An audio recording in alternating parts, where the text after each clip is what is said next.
Hey guys, tonight we step into a city that seems to have two faces at once.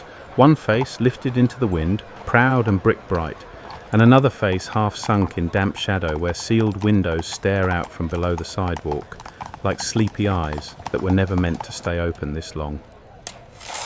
You are walking through Chicago in the long aftertaste of catastrophe and ambition in a place where streets rise, buildings shift, and the ground itself behaves like it missed an important meeting. Some parts of tonight's story are widely accepted history, some parts are interpretation, and some are calm, what-if imagination, because the clues we have may suggest one thing while the rumours whisper another. Historians debate, records contradict, and the city keeps its poker face. You probably would not survive this comfortably, by the way, unless you enjoy mud lungfuls of dust and the thrilling 19th century luxury of almost falling into a trench before breakfast. So, before you get comfortable, take a moment to like the video and subscribe, but only if you genuinely enjoy what I do here. And if you're awake somewhere out there in the dark, post your location and local time. Now dim the lights, maybe turn on a fan for that soft background hum, and let's ease into tonight's journey together. You begin at street level though, that phrase is already trickier than it sounds. In 19th century Chicago, street level is less a fixed fact and more a negotiation.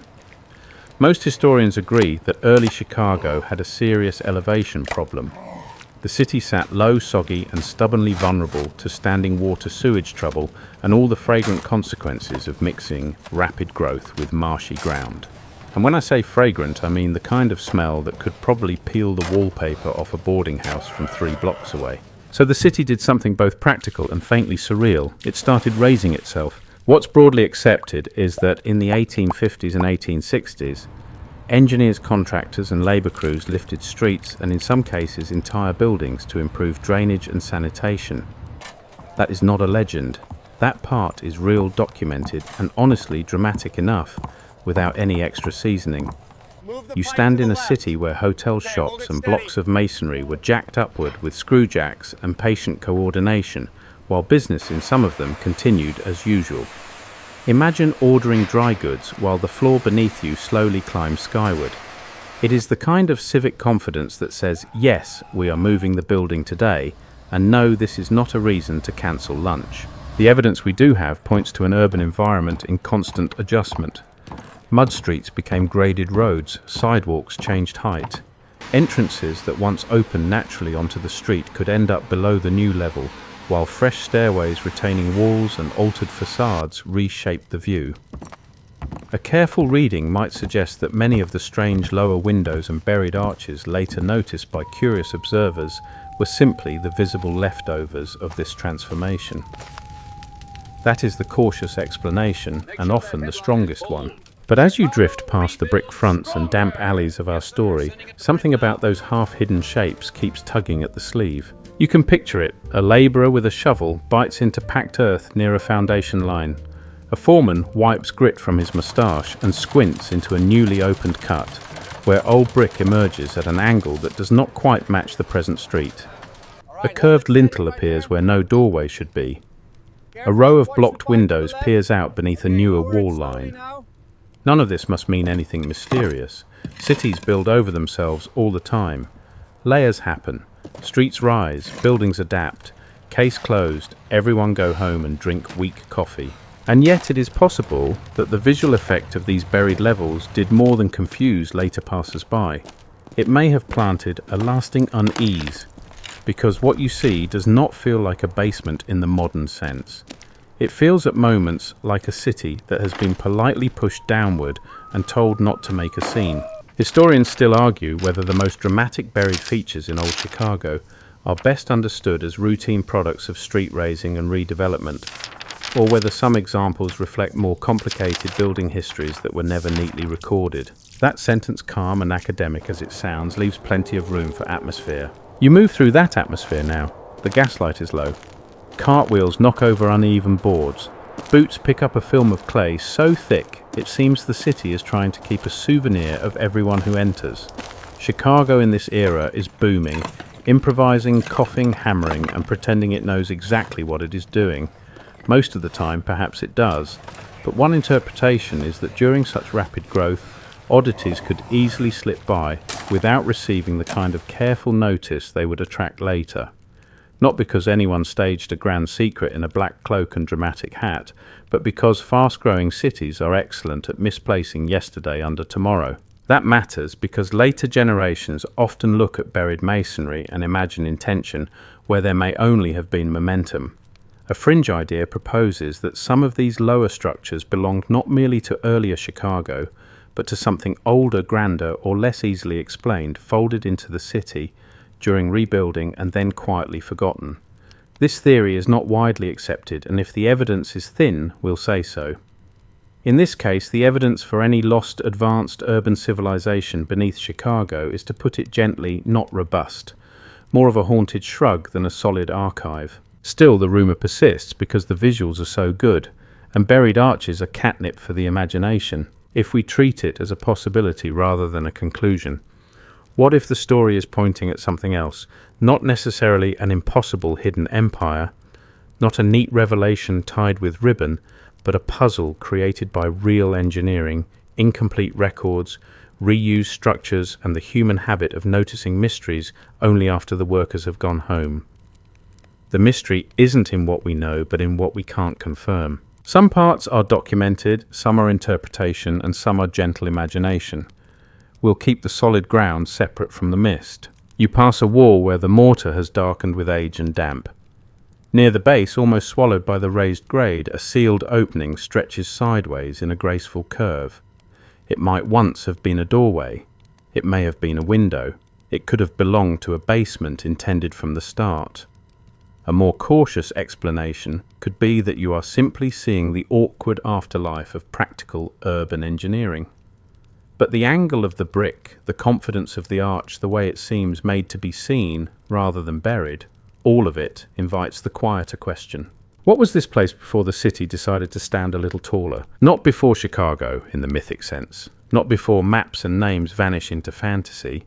But before this exact street line, before the new grade, before the official face of the block hardened into the one later remembered. The evidence we do have points to many ordinary answers, yet ordinary answers in the right light can feel wonderfully strange. A mason chips away debris nearby. Someone curses at a wagon wheel stuck in ruts deep enough to baptize a pig. A clerk upstairs scratches figures into a ledger and never once suspects that one day people might stare at the lower brickwork below his office and invent whole civilizations around it. History can be like that. One century builds a drainage fix, another century adds spooky music. And so you continue down the damp edge of this lifted city with the smell of clay horse sweat, wet timber and coal smoke hanging low in the air, and with the first doubt settling in softly beside you. Most historians agree that Chicago raised itself because it had to. One interpretation is that the city's buried lower levels are exactly what practical engineering would leave behind. And yet, in the lantern glow below the sidewalk, what if those waiting arches mark the beginning of a question that will only grow stranger as the rubble deepens and the records thin? The question follows you into smoke, not thick smoke at first, not the sky dark kind that turns noon into a grim little evening, but the ordinary haze of a city forever burning something for heat power or progress, as if Chicago believes every problem can be improved by adding more fire and more brick. Then in 1871, the ordinary kind becomes something else entirely.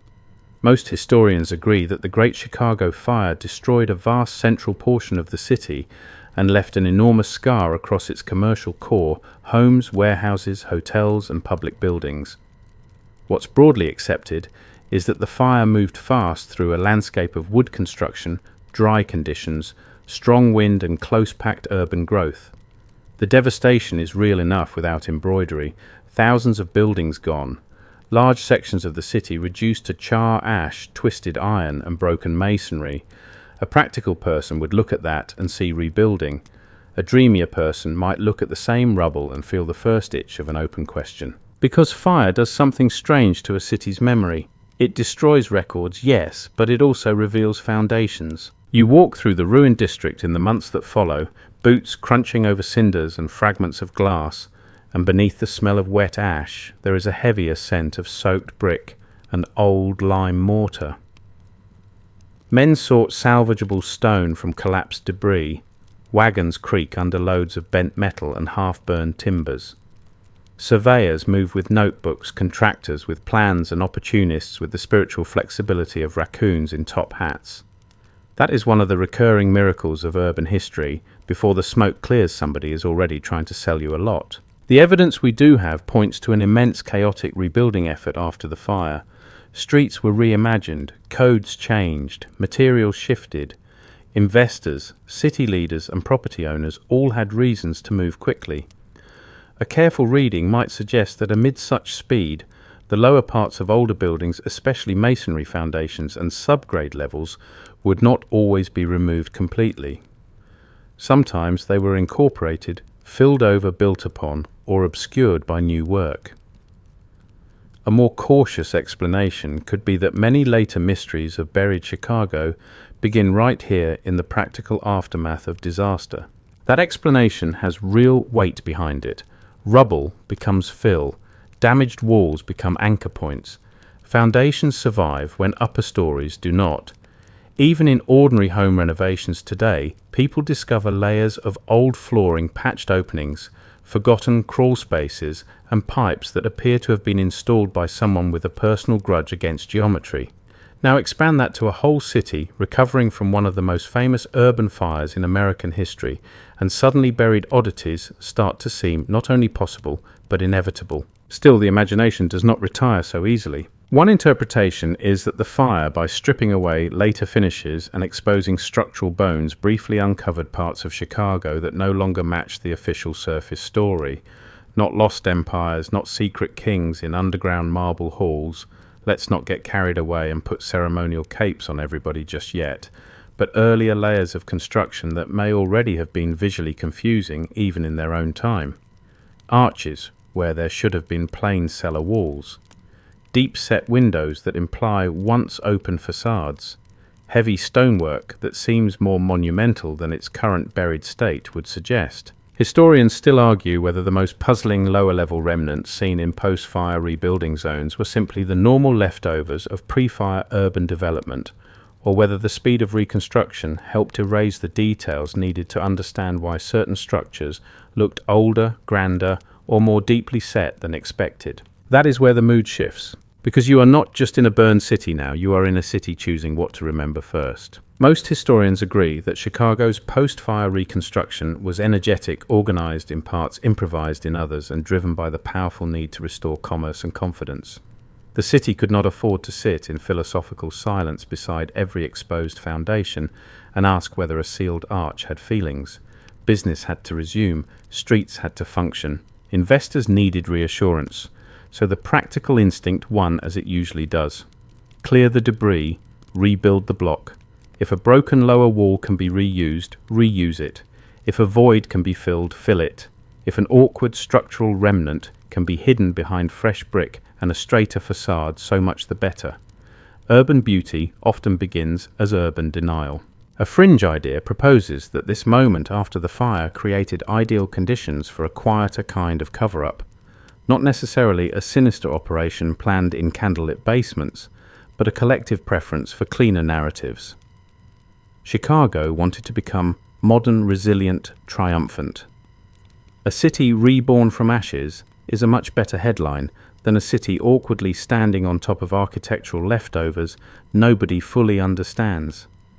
This theory is not widely accepted, but it survives because it fits a recognizable human pattern. When people are rebuilding identity, as much as streets' inconvenient details can slide into the background. If we treat it as a possibility rather than a conclusion, what if certain exposed lower levels were not hidden because they revealed some forbidden civilization, but because they complicated the story of rebirth? A city wants a crisp beginning. Fire gives you that. But buried remnants suggest continuity layering and messy inheritance. They remind everyone that nothing begins neatly, especially not in a swampy boomtown with a talent for reinvention and a deep emotional commitment to mud. And oh, the mud is still here. Even after flame, even after ruin, the ground keeps its old habits. Rain turns ash to paste. Wheels sink. Labourers curse. Wet debris clings to boots as if the city is trying to drag the whole rebuilding project back underground. You move past men clearing lots where only lower courses of masonry remain, and you notice how easy it would be later for someone standing above a newer street line to mistake one kind of survival for another. A surviving foundation becomes a mystery. A half-buried opening becomes a rumor. An engineering compromise becomes a legend with suspiciously good thumbnail potential. The evidence we do have points to simpler causes more often than dramatic ones. 19th century building practices varied widely. Records could be incomplete even before catastrophe. Rebuilding after the fire was not one smooth symphony of perfect documentation, but a rough performance with missing pages and a drummer who definitely showed up late. Archaeology suggests that cities are patchworks by nature. Fire only makes the seams more visible for a moment. But a moment can be enough. Imagine a crew removing debris from a damaged commercial block. Beneath collapsed upper walls, they find dressed stone or brick vaulting that seems too elegant for a mere cellar, at least in their tired opinion. Perhaps it was not too elegant at all. Perhaps we are underestimating how ambitious ordinary 19th century architecture could be. That's a possibility, not a certainty. Yet even a practical crew might glance at such masonry and trade a look that says, well, that's a bit much for the basement, isn't it? A popular rumour claims that some unusual finds after the fire were ignored, dismissed or quietly folded into new construction, rather than studied in depth. There is no full consensus on any dramatic hidden structure narrative here, and the records rarely cooperate enough to satisfy the wilder versions of the story. If the evidence is thin, we'll say so. In several places it is thin, but thin evidence can still cast long shadows when it meets striking imagery. So you keep walking through the half-cleared city where chimneys stand like teeth, and broken walls divide lots that no longer remember their rooms. Fire has made everything visible for an instant, and then almost at once made visibility inconvenient. What's broadly accepted is that rebuilding Chicago required speed compromise and selective attention. One interpretation is that the lower remnants exposed in that frantic period were ordinary survivors of ordinary building history. And still under the soot and scaffolding, what if the smoke did not only destroy the old city, but briefly illuminated the parts that later generations would wonder why no one wanted to discuss for very long? By the time the smoke thins into memory, the sidewalks begin telling their own strange little story. You walk along a Chicago block where the city seems to have decided with great civic confidence that the best way to handle its awkward past is to pour more surface over it and keep walking. Most historians agree that 19th century Chicago often built upward, while earlier grades and lower levels remained beneath the new street line. This is one of the least romantic and most important facts in the whole puzzle. Streets were raised, entrances changed, stairs were added. Former ground floors could become basements, and basement windows could end up peeking out from below the sidewalk like they were eavesdropping on the century above them. What's broadly accepted is that this happened for practical reasons. Drainage improved, flooding could be reduced, mud, though not entirely defeated, became at least slightly less triumphant. A careful reading might suggest that the buried look of so many lower facades is not evidence of a vanished civilization at all, but the architectural afterimage of a city adjusting to bad geography with enormous stubbornness. And Chicago, to be fair, has always had the energy of someone solving a plumbing problem by inventing a new skyline. Still, once you start noticing the signs, it becomes difficult to stop. There is a half-buried row of windows, narrow and arched, their upper curves visible just above a retaining wall. There is a bricked-up doorway whose proportions seem oddly formal for something now pressed into darkness. There are stretches of masonry that suggest a complete lower facade once stood openly at grade before the world climbed a few feet and left it behind. You pass these features one after another, and your sleepy mind begins performing its favourite hobby pattern making. One interpretation is that these buried elements, especially when repeated across a block, feel too coherent to dismiss as random leftovers. But that feeling can be misleading.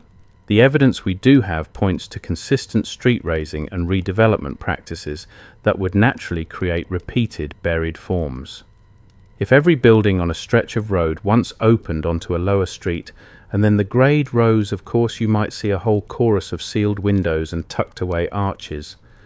The city has not hidden a secret there so much as worn its old shoes beneath a new coat. Even so, the visual effect is wonderfully unsettling. You descend in imagination, if not in fact, from the sidewalk into the level below. The air cools, damp brick exhales that mineral smell old masonry keeps like a personal signature. Somewhere above, wagon wheels rattle and footsteps pass, but down here the sound is muffled as if the city is speaking through a pillow. This is where the mystery grows. Not because you are looking at anything impossible, but because you are looking at something ordinary, made uncanny by survival. Historians still argue whether the most intriguing below-grade facades in old Chicago should be treated mainly as engineering leftovers from street razing, or whether some examples reflect more complex sequences of construction reuse and alteration than the surviving records allow us to reconstruct neatly. That neatness matters more than it sounds. Cities like tidy timelines, built in this year, altered in that year, burned, rebuilt, expanded, modernized. But real urban history behaves more like a junk drawer. Useful things get shoved together. The important slip ends up under a spoon. Something breaks, gets patched, and later everyone forgets which version came first. A more cautious explanation could be that buried Chicago looks mysterious, because the paperwork for messy change is rarely as dramatic or as complete as the physical evidence left behind. Archaeology suggests that cities are layered systems, and those layers can survive in odd combinations. A wall from one phase might support a floor from another. A cellar might be expanded and then partly filled. A commercial ground floor might become a storage area once the street rises. Windows may be sealed doors, shortened arches reinforced, and stairways rerouted. None of that requires conspiracy. It only requires time, money, impatience, and workers who are more interested in finishing before rain than in pleasing future internet theorists. Honestly, if 19th century masons knew what people would later say about their blocked openings, they might ask for royalties. And then there is the feeling of scale. Some buried stonework looks unexpectedly grand. This is where the cautious historian and the excitable rumour collector begin tugging in opposite directions. Most historians agree that 19th century commercial architecture, especially in fast-growing American cities, could be surprisingly ornate and robust. Cast iron facades, dressed stone, elaborate lintels, and substantial lower masonry were not unusual in prosperous districts. A building does not have to belong to a lost civilization to have dramatic eyebrows. Yet, when only the lower fragment survives, cut off from its original street and stripped of context, it can look almost ceremonial in a way the full building may never have. A fringe idea proposes that some of these half-buried facades were not merely part of ordinary Chicago's earlier surface, but remnants of something significantly older, absorbed into the city without proper recognition. This theory is not widely accepted, and if the evidence is thin, we'll say so. In most cases, it is far more likely that the architecture belongs to known 19th century phases altered by grade changes and reconstruction. But the fringe idea persists because buried grandeur has a theatrical quality. It whispers, it poses, it practically insists on being stared at with suspicious music playing in the background. You keep walking, and now the city above feels lighter than the city below. Up here are storefront signs, horse traffic chatter, new brick, and the brisk confidence of commerce. Down there behind retaining walls and beneath sidewalk grates are spaces with a different rhythm. Coal bins, service corridors, former ground floors converted to storage, vaulted basements, utility runs. It's possible that much of what later looks mysterious was simply useful. Cities keep practical things underground the way households keep embarrassing cords behind furniture. The result is not sinister, just untidy. But what if the untidiness is exactly what made later stories bloom? A popular rumour claims that Chicago's below-sidewalk spaces were once part of a more coherent hidden city, one later buried and ignored. That is too strong as a conclusion, but as a mood, it has power. If we treat it as a possibility rather than a conclusion, what if these buried facades inspired the idea, not because they reveal a single secret, but because they preserve a visible contradiction? They look like outside walls in places that are now inside the earth. They confuse the eye. They make the street feel provisional. They remind you that ground level is sometimes just the newest opinion. The evidence we do have points to a city repeatedly adapting itself in full view. What's broadly accepted is that Chicago's changing grades and rebuilding practices created many of the strange lower-level features people still notice. One interpretation is that the very consistency of those features can make them feel less like accidents and more like clues. And maybe that is the quiet magic of all this. The clues are real even if the grandest conclusions are not. You pause by a wall where a sealed arch sits just under the present sidewalk, graceful as a bowed head. Water has darkened the mortar. A faint draft slips through some invisible gap, carrying that cool cellar smell mixed with rust and dust. Above you, the city clatters on bright and certain. Below, the older line waits patiently, not hidden exactly, only misread. And that misreading, gentle and persistent, begins to prepare the ground for the next part of the story, where brick gives way to paper, where the mystery moves from buried walls to buried years, and where the city's most ordinary weakness may turn out not to be mud or fire, but memory. Memory, unfortunately, is not a brick wall, it leaks. You feel that leak most clearly when the mystery climbs out of the ground and into the filing cabinet. Most historians agree that post-fire Chicago grew at a stunning pace with speculative building infrastructure, work property transfers, rapid redevelopment, and all the paperwork chaos such speed tends to produce. What's broadly accepted is that records from the period can be incomplete, contradictory, or frustratingly ordinary in all the wrong places. You can find ledgers, permits, maps, insurance descriptions, city reports, newspaper notices, and business directories, but the city rarely pauses to explain itself in the neat, dramatic way later curiosity would prefer. And that is where the missing years begin to feel almost architectural in their own right. You move from masonry and mud into a room with paper dust floating in the lamplight. Somewhere a clerk is scratching dates into a ledger, doing the 19th century version of data entry, which means trying not to spill ink on history while someone nearby yells about freight. The files pile up, addresses change, street grades shift, lot lines are adjusted, ownership passes from one person to another. A building burns, gets repaired, changes function, receives a new storefront, gains a rear addition, loses a staircase, gets its lower windows sealed, and then reappears in a later record as if it had always looked that way. The evidence we do have points to continuity in the city's transformation, but not always to clarity. A careful reading might suggest that some of the most tantalizing gaps in Chicago's architectural story are not sinister omissions, but the natural result of a city moving too fast to document every wrinkle. A more cautious explanation could be that later observers searching for clean sequences run into the ordinary messiness of urban paperwork and mistake absence for concealment. That happens often. Humans dislike silence in records, so we teach it to speak. Usually it says more than it knows. Still, silence has its own seduction. Picture a researcher decades later examining old maps. On one sheet, a block seems straightforward. On another, the same block shows altered footprints, odd notations, or changed numbering that make alignment frustrating. A photograph reveals a buried lower row of openings. A fire insurance map hints at subgrade spaces. A directory lists businesses at addresses that no longer quite match the visible street arrangement. None of this must mean cover-up. It may simply reflect the city's appetite for renumbering, rebuilding, and moving on with the administrative grace of a distracted octopus. Historians still argue whether the most puzzling gaps in Chicago's building records reflect nothing more than rapid growth disaster and bureaucratic inconsistency, or whether the missing detail occasionally hides more complicated stories of alteration than city paperwork bothered to preserve. That is a modest statement, but it opens a wide door. Because once you begin noticing what is not there, you become aware of how much urban history depends on paperwork surviving in the first place. Fire destroys archives. Offices relocate. Private papers disappear. Builders improvise without leaving perfect trails. Newspapers summarize instead of explaining. Later retellings smooth over rough edges.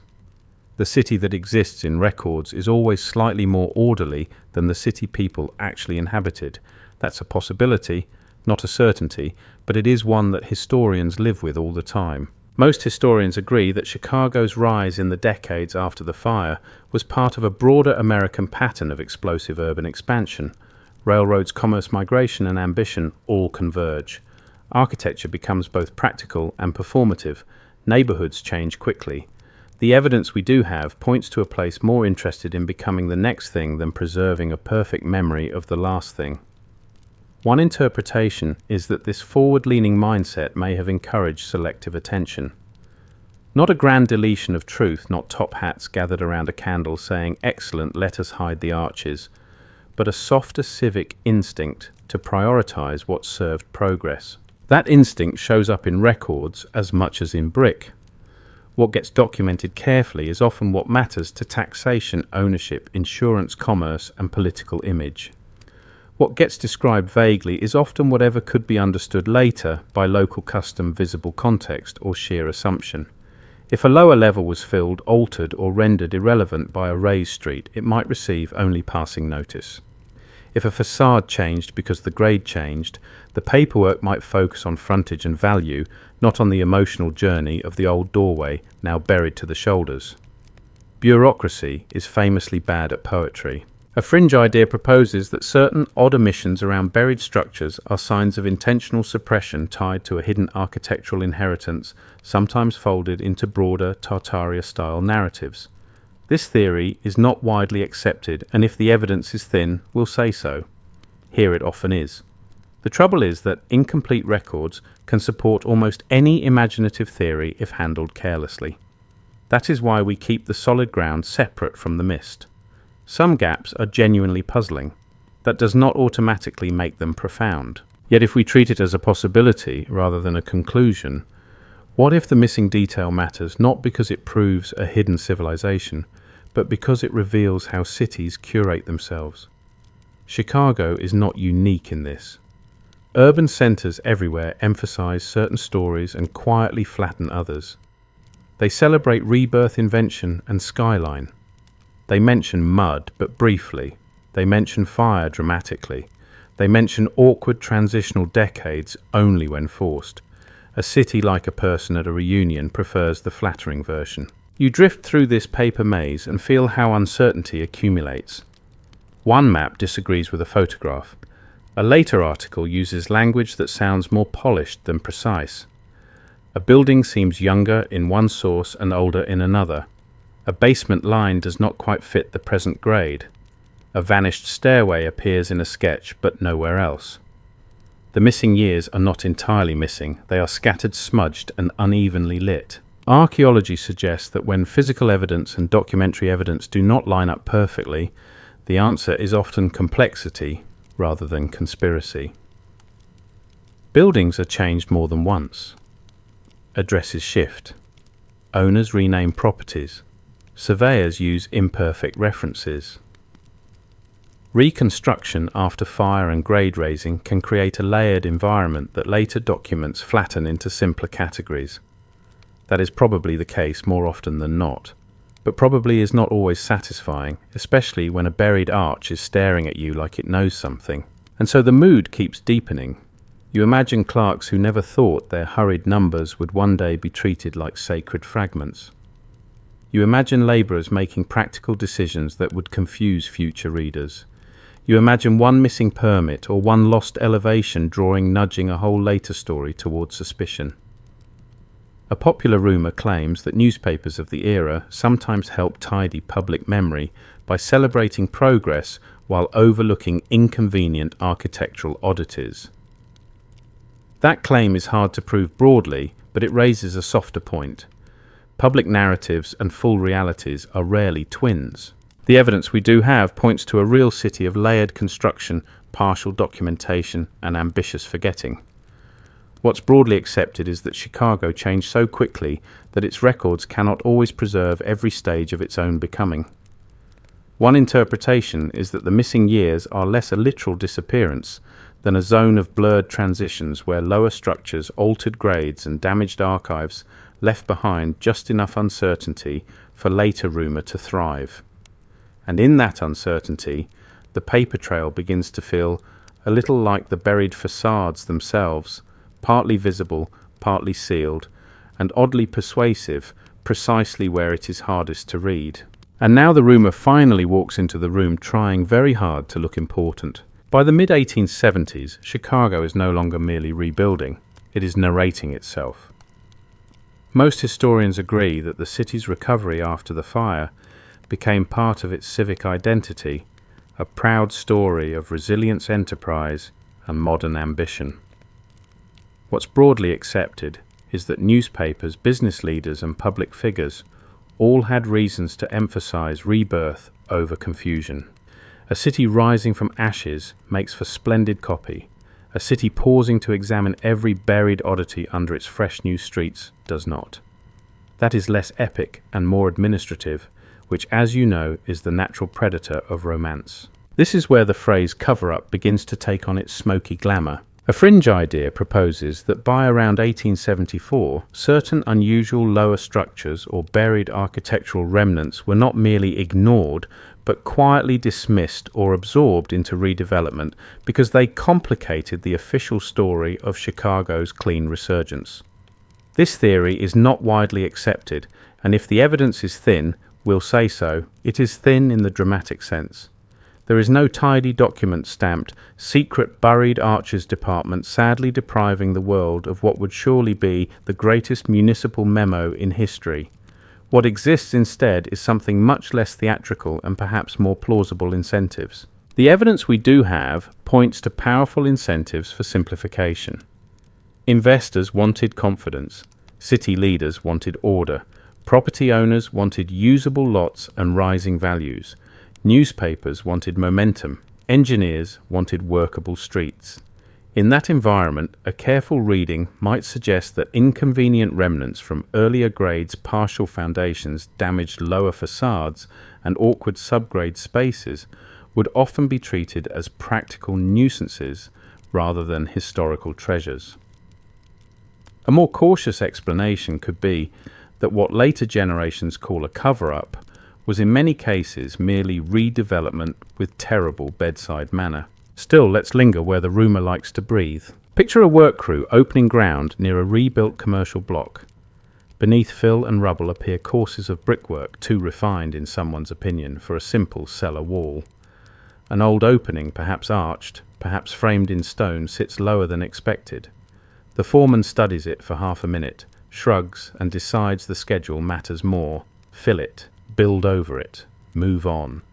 No sinister oath, no midnight wagons of forbidden masonry, just the kind of everyday dismissal that can look from a distance of decades suspiciously deliberate. Historians still argue whether later claims of an 1874 cover-up reflect any genuine pattern of intentional concealment, or whether they are better understood as retrospective storytelling layered onto the ordinary speed, pressure, and selectivity of post-fire urban rebuilding. That debate is important because the word cover-up makes the mind sprint ahead of the evidence. It suggests coordination, motive, and knowledge. But real cities often hide things through less glamorous means, haste, priorities, embarrassment, and the simple fact that once a street is functioning again, nobody wants to reopen the hole just because a wall looks moodier than expected. Most historians agree that public memory is shaped as much by emphasis as by omission. Chicago's self-image in the 1870s leaned toward modernity. The city was not ancient, not inherited, not mysterious in the way old European capitals liked to imagine themselves. It was raw commercial American and forward-moving. One interpretation is that this identity may have made buried architectural oddities especially inconvenient, not because they proved some forbidden past, but because they complicated the desired visual story.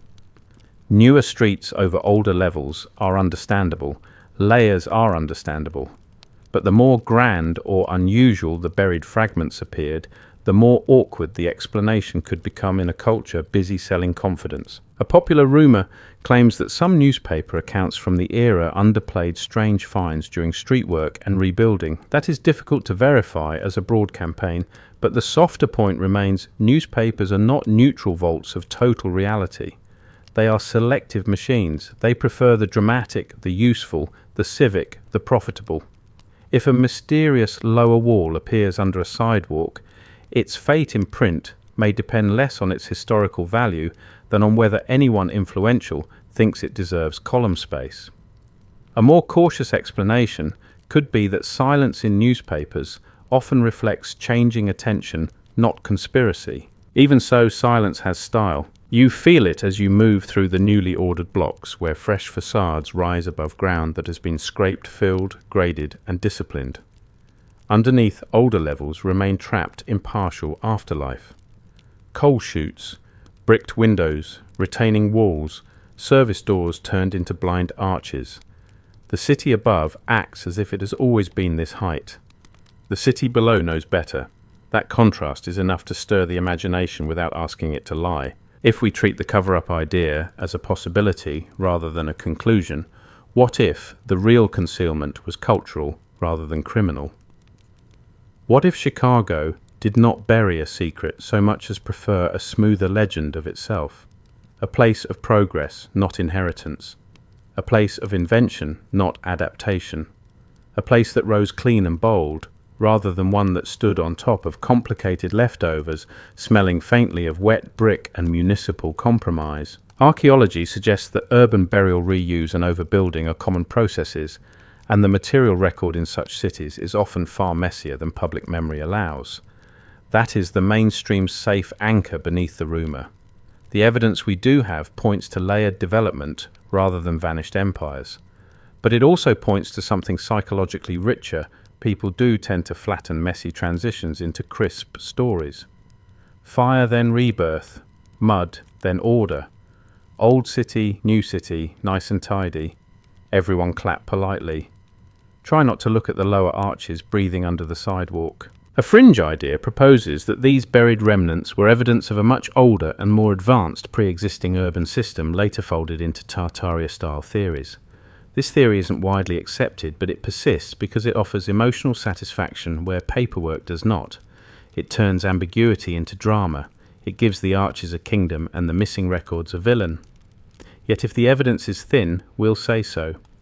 Thin evidence can inspire a striking mood without carrying a strong conclusion. That's a possibility, not a certainty. And perhaps that is why 1874 lingers in the imagination. Not because it gives us proof, but because it sits at the point where Chicago's surface confidence and subsurface strangeness seem to overlap most sharply. The city is visibly remaking itself. Streets are elevated, blocks are reorganized, narratives are hardening. If something odd were going to be dismissed as irrelevant, this would be a good time for it. Not due to dark masterminds, but due to ordinary civic impatience. The mystery isn't in what we know, but in what we can't confirm. You pause beside a neat new frontage where the stone is bright, the signage fresh, and the pavement level at last. Below that polished confidence, just visible through a vented opening and a run of retaining brick, lies a lower darkness that does not match the cheerful new script. Most historians agree that Chicago's rebuilding was real, practical, and astonishing. One interpretation is that the cover-up may be less a secret operation than a habit of omission, where strange leftovers were absorbed into progress because progress had no time for long explanations. And still, as the city smooths its face in the mirror, what if something underneath remains just visible enough to keep asking whether the official story is complete? The deeper you go into the rumour, the more it begins to revolve around taste. Not taste in the modern sense, though. Chicago has always had opinions about appearances, but architectural taste, what looks ordinary, what looks expensive, and what looks so strangely grand in partial burial that people start inventing stories around it. Most historians agree that 19th century American cities, especially ambitious commercial ones, often use substantial masonry, ornamented facades, dressed stone and decorative arches in buildings that were far more elegant than many modern viewers expect. What's broadly accepted is that prosperous districts liked to show off.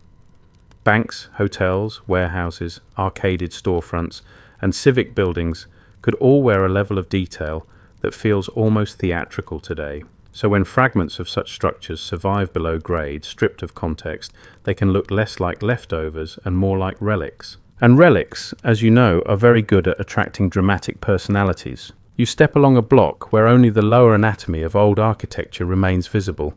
A stone base with carved edges, a brick vault with a careful curve, an opening whose proportions feel ceremonial, though it may once have led to something as glamorous as a storage room full of barrels and damp paperwork. The evidence we do have points to a practical explanation first. Once the grade changed and buildings were altered, the surviving lower parts could become detached from the visual logic of the original facade.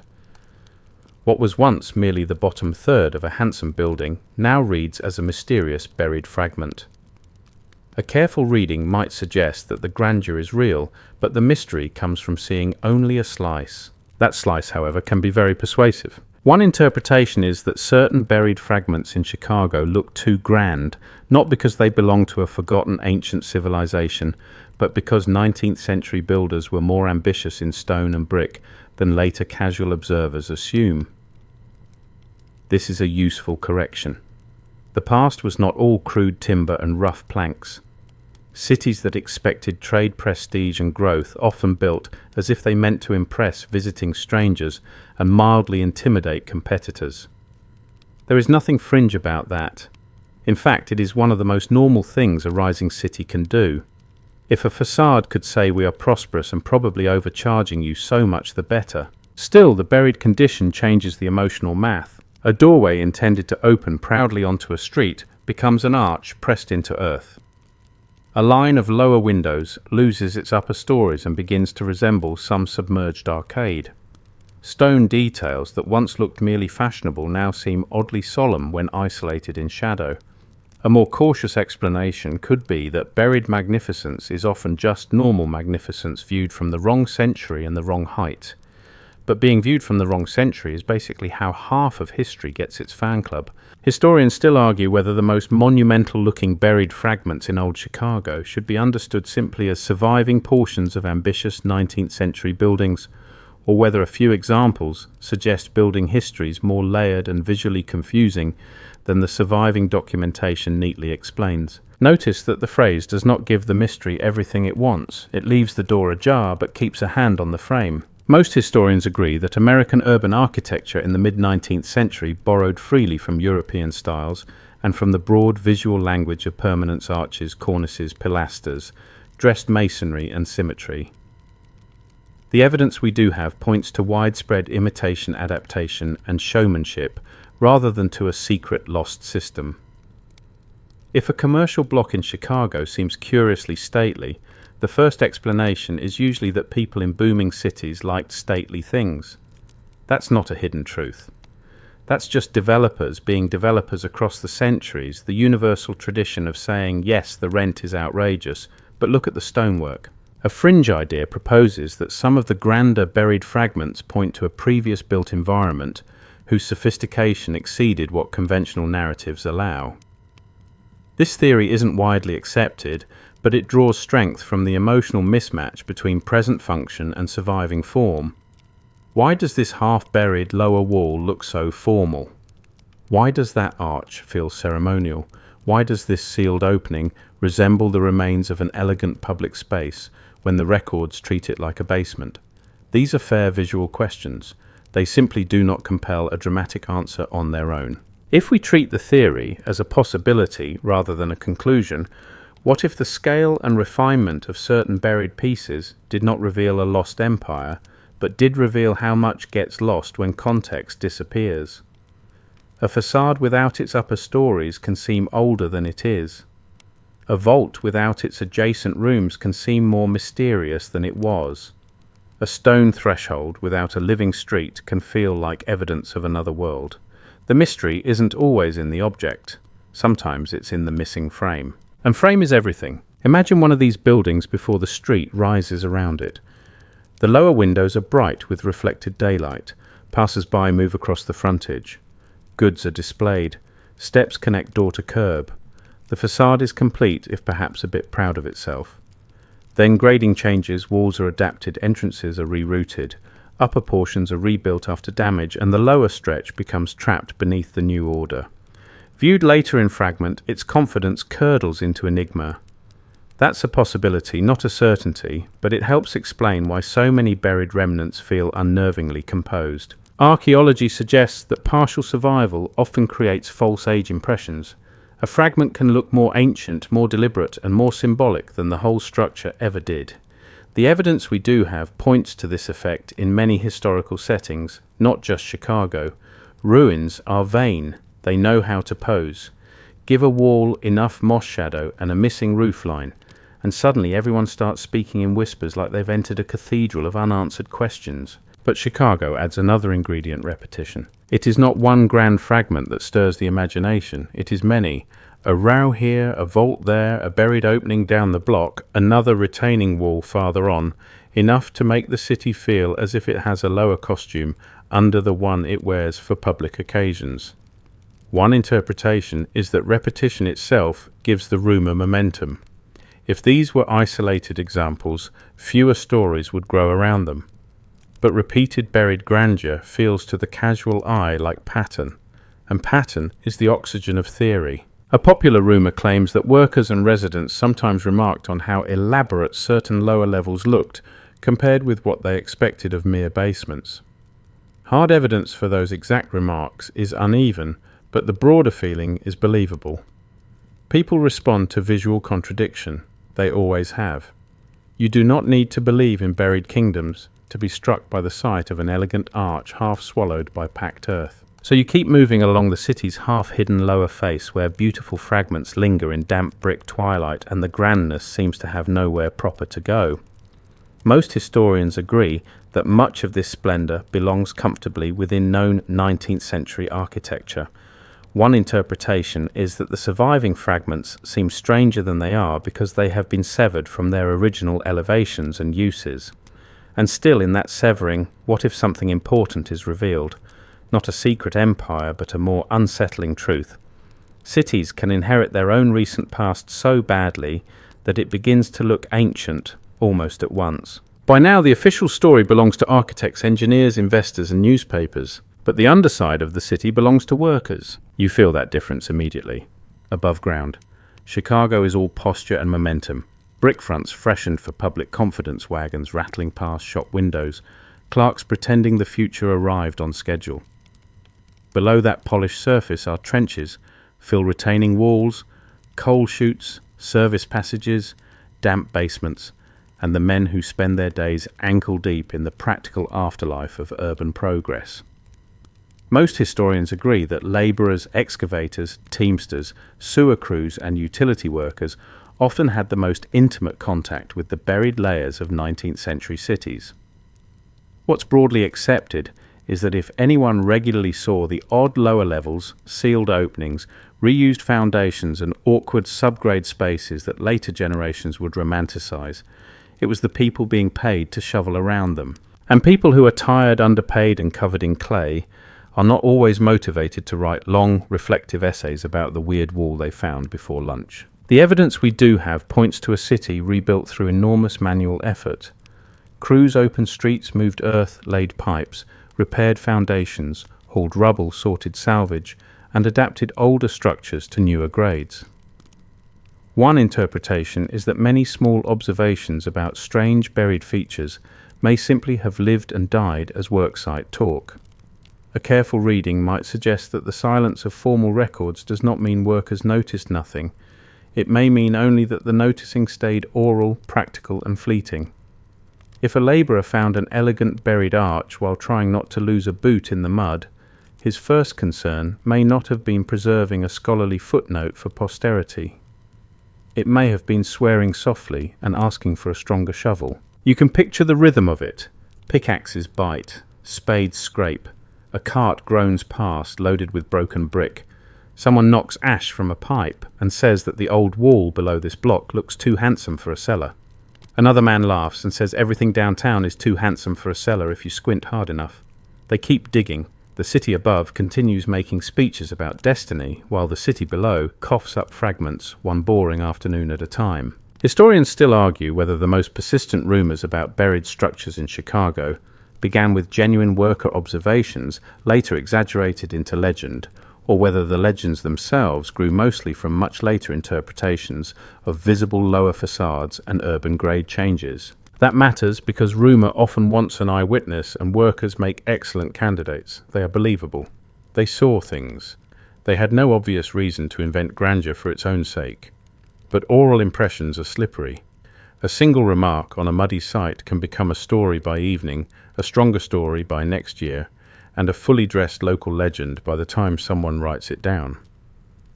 A more cautious explanation could be that the whispered origins of the Chicago mystery were real enough in mood, but not stable enough in detail to support stronger conclusions. Still, workers are where the story warms up. Most historians agree that 19th century labour rarely received the dignified historical attention given to planners and financiers.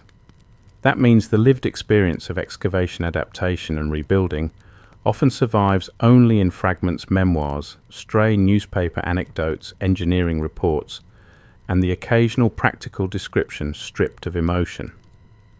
The evidence we do have points to enormous familiarity among workers with hidden infrastructure and buried architectural leftovers.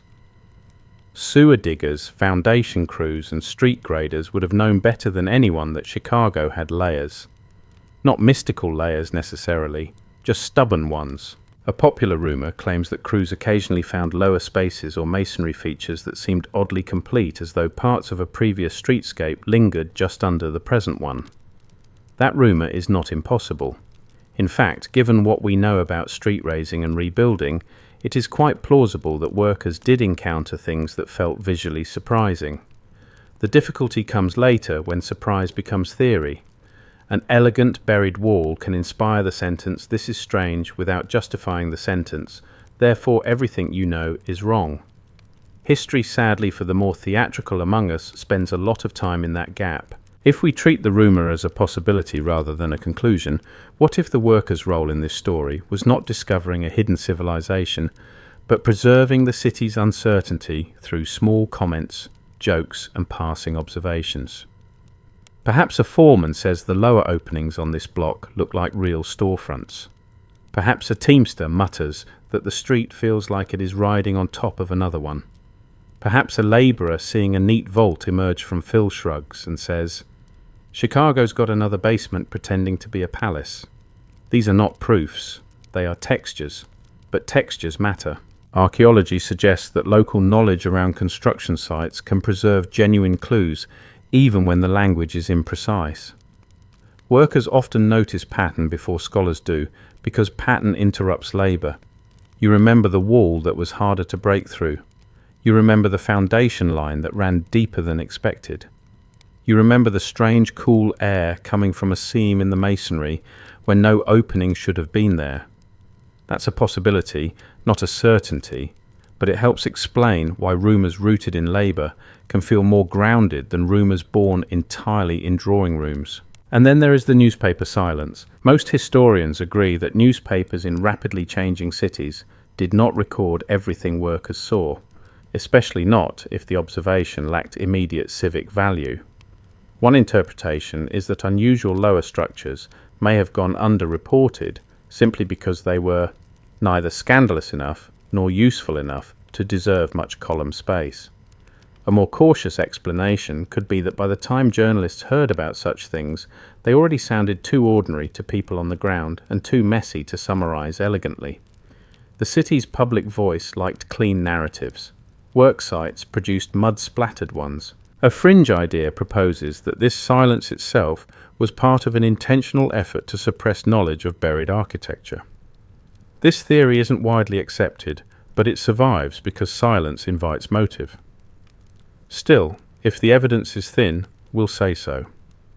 The absence of reporting may reflect editorial habits, class bias, and sheer overload more than organized concealment. Newspapers had fires, politics, prices, railroads, corruption, accidents, weather, and about 17 daily reasons to ignore one more peculiar hole in the ground. Yet imagine the quieter possibility. Not a sinister order from above, but a sort of collective shrug. Workers mention odd finds. Supervisors stay focused on timelines. Reporters chase bigger stories. Property owners prefer not to complicate sales. The result looks from far enough away, almost like design. The quietest cover-up may simply be fatigue.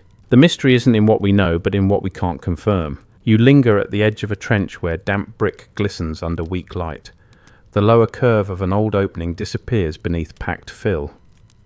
A crewman wipes his brow with a sleeve already ruined beyond salvation and glances at it for half a heartbeat before turning back to the day's work. Most historians agree that the buried layers of Chicago were familiar in practical terms to the labouring people who touched them most. One interpretation is that their passing remarks, half-jokes and sight-level observations may have helped nourish the later rumour of a hidden city below the streets. And maybe that is the loneliest part of the story. Whatever they saw, however ordinary or strange it seemed, most of it likely vanished with the sound of shovels, boots and supper bells, leaving behind only the feeling that the ground once tried to say something and nobody had time to write it down. And so after all the mud smoke, brick paper rumour and weary human shrugging, you arrive at the part of the story that refuses to become neat. Most historians agree that Chicago really did raise streets, alter grades, bury lower floors, rebuild aggressively after fire, and absorb older structural layers into newer urban life. What's broadly accepted is that many of the city's strange below-grade features can be explained through engineering redevelopment and the ordinary chaos of 19th-century growth. That is the solid ground. The evidence we do have points to practical solutions for practical problems in a city with swampy terrain, booming ambition, and a relationship with mud that was frankly too intimate for comfort. And yet the question does not entirely go away. One interpretation is that the enduring fascination with buried Chicago comes not from a single hidden truth, but from a collision between visible evidence and incomplete narrative. You can see the blocked windows. You can trace the half-buried arches. You can stand on a raised sidewalk and feel almost physically that another version of the street persists below. A more cautious explanation could be that later Tartarian-style stories grow from this genuine visual dislocation. People are responding to something real. They are simply not always interpreting it carefully. Historians still argue whether public fascination with these buried structures says more about Chicago's actual building history or about the human tendency to turn incomplete urban memory into myth the moment architecture becomes visually inconvenient. That debate may be the truest ending available. A fringe idea proposes that Chicago's buried lower city was part of a much older, more sophisticated built environment whose traces were softened, absorbed, or ignored during the city's rise. This theory isn't widely accepted, but it continues because it offers what tidy engineering explanations sometimes do not: emotional drama. It turns retaining walls into relics, lower facades into testimony, and missing paperwork into suspense. If we treat it as a possibility rather than a conclusion, what if its popularity tells us something less about a lost civilization and more about a lost appetite for complexity? People want stories with villains, revelations, and hidden maps. Cities usually offer compromised patchwork and clerks with bad handwriting. Still, compromise can be haunting too. You stand in imagination on a Chicago street in the years after the razing, where the surface is newer, cleaner, straighter, and more convinced of itself than the layers below. Beneath your boots lie former thresholds, sealed openings, foundation walls, service spaces, and fragments of facades once fully visible to daylight. Archaeology suggests that layered cities often preserve these contradictions in plain sight. The mystery isn't in what we know, but in what we can't confirm. Some parts are documented, some are interpretation, and some are gentle imagination. We'll keep the solid ground separate from the mist, and perhaps that is exactly why the buried city keeps its hold. Not because it has delivered proof, but because it has refused to stop asking for attention. A wall below the sidewalk is not a revelation. An arch in packed earth is not a final answer. But together they create a mood that history alone cannot quite dissolve. The city above says progress, the city below says continuity, the city above says new beginning, the city below says not quite. The evidence we do have points to a real and fascinating story of engineering brilliance, civic ambition, and urban adaptation. Chicago lifted itself, it rebuilt, it revised its own ground line, and in doing so, accidentally preserved a visible memory of what came just before. That alone is extraordinary. You do not need a hidden empire for the scene to feel uncanny. Sometimes a basement that used to be a storefront is mysterious enough, especially when it is still down there quietly being dramatic for free. Now the pacing softens. You let the noise of the work crews fade. The wagons grow faint. The clink of tools becomes distant, then thinner, then nearly gone. The coal smoke loosens in the night air. The damp smell of brick stays for a little longer, cool and mineral, like the memory of rain in stone. Above the streets of Chicago settle into their newer lines. Below the older edges remain patient and unoffended, asking for nothing except to exist. You do not need to solve them tonight. You can leave the arches where they are half in darkness, half in story. You can let the buried windows keep their silence. You can imagine the workers gone home, the ledgers closed, the lamps turned low, one by one. The city no longer needs to explain itself. It only hums softly through the layers, surface over surface, year over year, like a long breath taken and held. And as the night grows gentler, you let the question stay unfinished. Not frightening, not urgent, just unfinished. Because some places are most peaceful when they remain a little uncertain, a little misted at the edges, a little deeper than the map above them admits. Chicago rises. Chicago covers. Chicago remembers by forgetting and forgets by building. And somewhere under the lifted streets, the older line rests quietly in the dark, not proving anything, not demanding belief, only waiting like a half-remembered dream. You do not need to chase any farther tonight.